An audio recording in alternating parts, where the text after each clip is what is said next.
At Camp Marigold, the story unfolds with a young woman working at the camp, returning to the office where her friend is waiting.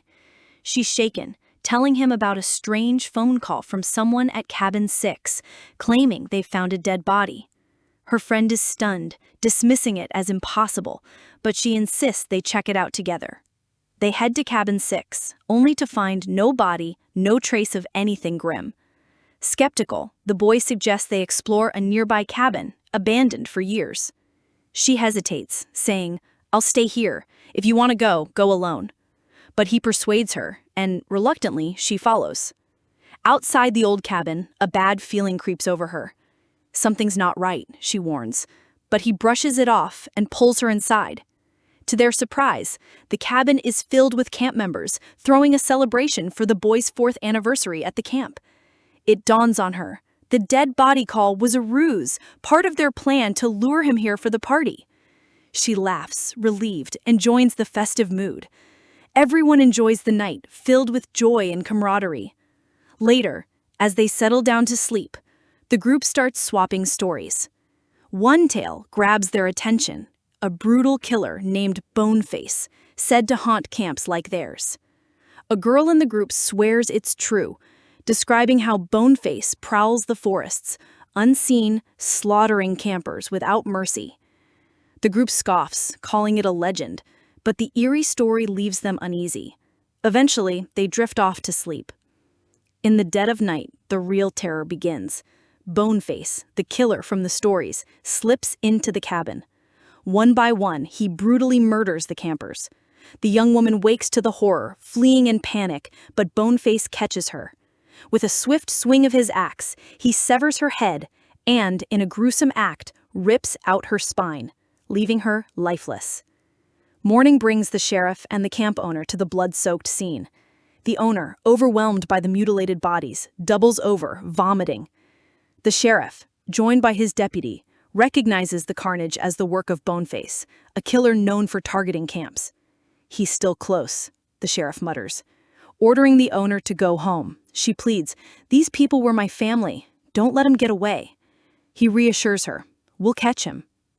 The sheriff radios for backup, reporting the massacre, then heads into the forest with his deputy. They spot blood on a tree, a clue the killer passed through. Further along, they find cars parked near a hotel, suggesting Boneface might be hiding inside.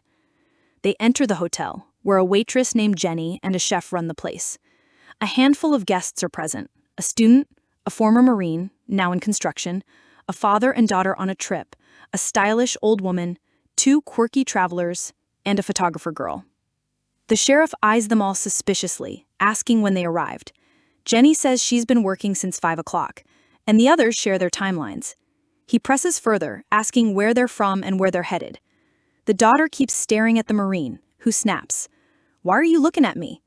It's clear there's some history between them. Meanwhile, the sheriff notices the photographer's pictures and asks to see them, suspecting one might hold a clue. The deputy finds a photo of Boneface and shows it to the sheriff, who takes it and heads outside to the spot where it was taken. There, he finds blood near a dumpster and pulls out a black bag.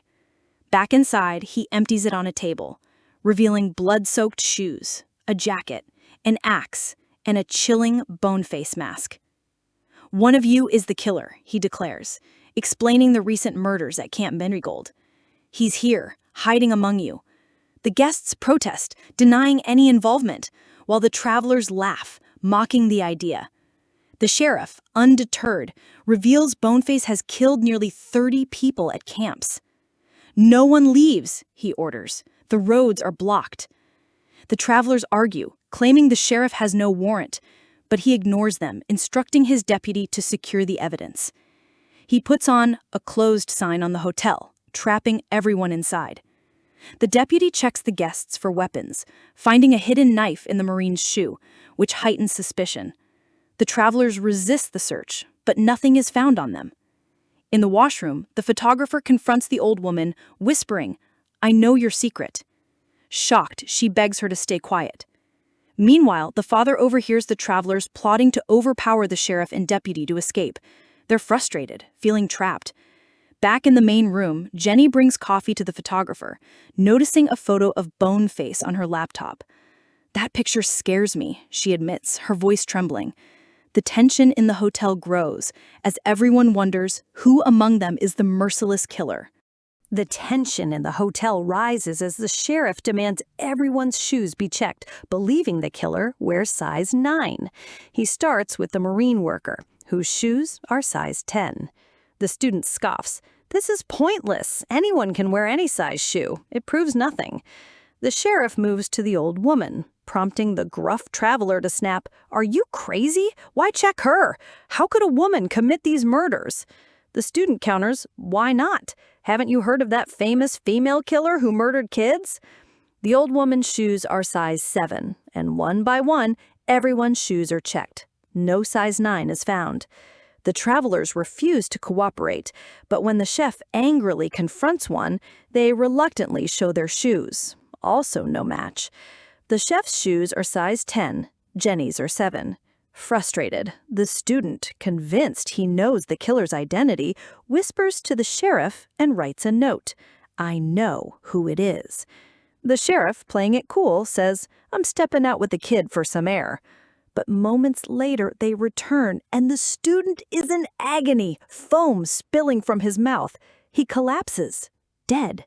The sheriff, horrified, declares, "Someone poisoned his food. The killer knew they were onto them." Suspicion turns on the sheriff himself, with some accusing, "Maybe you're the killer." Furious, he snaps, "Don't point fingers at me." Everyone demands to know who the student named, but the sheriff says he was about to tell me when he collapsed. Eyes fall on Jenny, the waitress who served the food. She bristles, "Why would I kill him?" After the argument, the student's body is moved to the bathroom. The sheriff announces, "I'm questioning everyone now. Answer honestly." He starts with the Marine worker, asking, "Did you fight in the Gulf War?" The Marine nods, "Yes." The sheriff presses, "How many people did you kill?" The Marine's response shocks the room. "I was ordered to kill, so I took out thousands." Gasps ripple through the group, suspicions growing. They ask when he retired, and he admits, "I didn't retire, I was discharged, medically unfit." The doubt in the room thickens. Then the father's daughter speaks up. "I know him. Years ago at Camp Marigold summer camp, he worked there. A girl accused him of trying to harm her, and he was fired." The Marine defends himself. "She came on to me. When I refused, she lied to get me sacked." The room buzzes with shock. The sheriff turns to the photographer, asking, "How'd you get that picture of the killer?" She explains, "It was an accident. He just appeared in the shot." Then he questions the old woman. "Did you leave the hotel at all?" Jenny chimes in, "Yeah, she stepped out for 5 minutes to smoke." The photographer jumps in, accusing, "She's got a dark past. She's on trial for killing 2 husbands."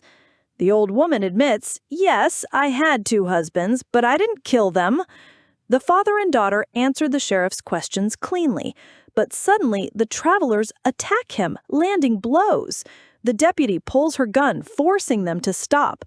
They're tied up, and one traveler vomits, revealing drugs in the mess. The sheriff forces the other to do the same, and more drugs appear. "Aha," says the sheriff, "drug dealers, huh? That's why you're so desperate to leave." A call comes through from the sheriff's partner, revealing the killer's identity. The sheriff confronts the chef. "Surrender now. We know it's you." The chef protests, "I'm no killer. I only wanted the Marine dead because he tried to hurt my daughter." The Marine shouts, "Your daughter was the one in the wrong." It's clear now. The chef's daughter was the girl from the camp. In a flash, the chef pulls a knife, the Marine draws a gun, and chaos erupts. The Marine shoots the chef, the deputy shoots the Marine, and both collapse, dead. The group assumes the chef was Boneface, driven by revenge for his daughter. The sheriff lets everyone go, and the police arrive. The deputy tells Jenny, "Go home." Jenny nods, saying she just needs the bathroom first. But Jenny doesn't return. The deputy realizes the truth. Jenny, not the chef, is the killer. Rushing outside, she finds the sheriff's body, throat slashed. Jenny is gone. The deputy races into the forest, spotting Jenny and aiming her gun. "Come out now," she orders. Jenny steps forward, and the deputy demands, "Why? Why did you kill them?" Jenny's voice is cold as she confesses, "I had a twin brother, a special needs kid. We lived at a camp. The other kids tormented him, peed on his bed, and one day they tied him to a tree in the forest. The rope choked him, and he died at 13. The camp owners did nothing, gave him no justice. Rage consumed me. I vowed to make them pay, killing those kids one by one. Now I hunt every camp where wrongs are buried. The Marine hurt the chef's daughter, and the camp covered it up, so I targeted them all." The deputy asks, "The student too?" Jenny nods. "He saw me coming from the woods, blood on my hands. I poisoned his food. I planted the knife on the chef and the gun for the Marine, knowing they'd kill each other." The deputy orders, "Drop your weapon." But Jenny lunges, forcing the deputy to shoot her in the neck. Jenny collapses, bleeding out, and the bone-faced killer dies. Days later, camp members sit around a fire talking about Jenny, the bone-faced killer. "She's gone," they say, "but her legend lives on. Maybe her terror will stop others from doing wrong." And with that, the story comes to a close.